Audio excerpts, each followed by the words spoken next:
Sun டிவில டிஆர்பில பீக்ல இருந்த ஒரு சீரியலை இப்போ இழுத்து மூடி கடைசி நாள் ஷூட்டிங்கையும் முடிச்சிருக்காங்க. அந்த ஒரு செய்தி இப்போ சோஷியல் மீடியால பயங்கர வைரலா போயிட்டு இருக்கு. எந்த சீரியல் அப்படிங்கறத இப்ப நம்ம தெளிவா பார்க்கலாம். சன் டிவில கடந்த 2002ஆம் ஆண்டு பிப்ரவரி மாதம் தொடங்கப்பட்ட சீரியல் தான் எதிர்நீச்சல்.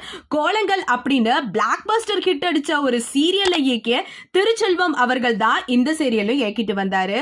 கொஞ்ச காலத்திலேயே ரசிகர்களுக்கு மத்தியில பயங்கரமான கவனத்தை ஈர்த்த ஒரு சீரியல் அப்படின்னு சொன்னா இந்த சீரியல் இருக்கு. படிப்படியா டிஆர்பிலையும் நல்ல ஒரு முன்னேற்றமும் கிடைச்சிச்சு. அப்படியே டாப்புக்கும் வந்துச்சு. அது மட்டும் இல்லாம போக போக கதைகளும் ரொம்ப விறுவிறுப்பாகவும் இருந்துச்சு. சோஷியல் மீடியாவில் இந்த சீரியலை பத்தி நிறைய பேச்சுக்கள் தொடர்ந்து அடிபட்டு தான் இருந்துச்சு. அதுலயும் குறிப்பா சொல்லணும்னா இந்த சீரியல்ல வில்லனா நடிச்ச ஆதிகுணசேகரன் அப்படிங்கிற கேரக்டர் நடிச்ச மாரிமுத்து சொல்லவே வேணாம். தன்னுடைய மிரட்டலான நடிப்புல நக்கலான டைலாக் எல்லாம் வேற லெவலா பண்ணுவாரு. அதனாலே மக்கள் மத்தியில அவருக்கு பேரும் புகழும் இருந்துச்சு.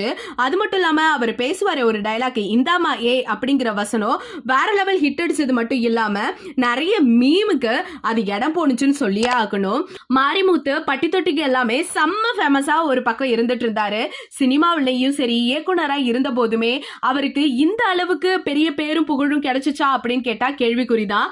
ஆனா இந்த சீரியல் மூலமா அவருக்கு பயங்கரமான வரவேற்பு மக்கள் மத்தியில இன்னைக்கும் இருந்துட்டு தான் இருக்கு. இப்படி நல்லா போய்கிட்டு இருந்த சீரியல்ல கடந்த ஆண்டு திடீர்னு பார்த்தா மாரிமுத்தோட மறைவு பெரிய அதிர்ச்சியை ஏற்படுத்திடு. ஒரு பக்கம் அவங்க குடும்பத்தை ஏற்படுத்தியிருந்தாலும் இன்னொரு பக்கம் அந்த சீரியலோட டீமையே ஒரு பக்கம் கையோடிஞ்ச மாதிரி தான் ஆக்கியிருந்துச்சு. ஸோ அந்த இடத்த யார் ரீப்ளேஸ் பண்ண போறாங்க அப்படின்னு ஒரு கேள்விக்குறி இருந்துச்சு.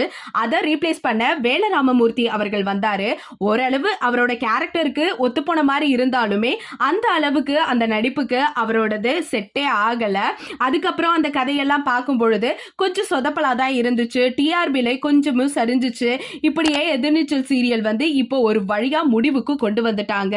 இயக்குனரும் முடிவு எடுத்துட்டாரு, இனிமே இந்த சீரியலை கொண்டு போனா நல்லா வராது அப்படின்னு கூட. சோ இப்போ கிளைமேக்ஸ் கொண்டு வந்துட்டாங்களாமா. ஜூன் 8 அன்னைக்கு கண்டிப்பா அந்த கிளைமேக்ஸை டெலிகாஸ்ட் பண்ணிடுவாங்க அப்படிங்கிற செய்திகளும் இப்போ அஃபிஷியலா கடைசி நாள் அதுவுமா ஷூட்டிங் ஸ்பாட்ல அவங்க எடுத்த அந்த ஒரு பிக்ஸ் எல்லாமே இப்போ வேற லெவலா சோஷியல் மீடியால ட்ரெண்ட் ஆயிட்டு இருக்கு. நீங்க என்ன நினைக்கிறீங்க? எதிர்நீச்சல் சீரியல் இனிமே எதிர்நீச்சல் சீரியலை பத்தி நீங்க என்ன நினைக்கிறீங்க? அண்ட் இன்னும் சொல்லணும் அப்படின்னு கேட்டா இந்த சீரியலை எந்த அளவுக்கு நீங்க மிஸ் பண்ணுவீங்க, எந்த கேரக்டரை நீங்க திரும்ப பார்க்கணும்னு நினைக்கிறீங்க அப்படிங்கிற எல்லாத்தையுமே மறக்காம நம்ம கமெண்ட் செக்ஷன்ல ஷேர் பண்ணிக்கோங்க. இது போல அப்டேட்ஸை உடனுக்குடனே தெரிஞ்சுக்கணும் அப்படின்னா நம்ம சேனலை சப்ஸ்கிரைப் பண்ணி வச்சுக்கோங்க.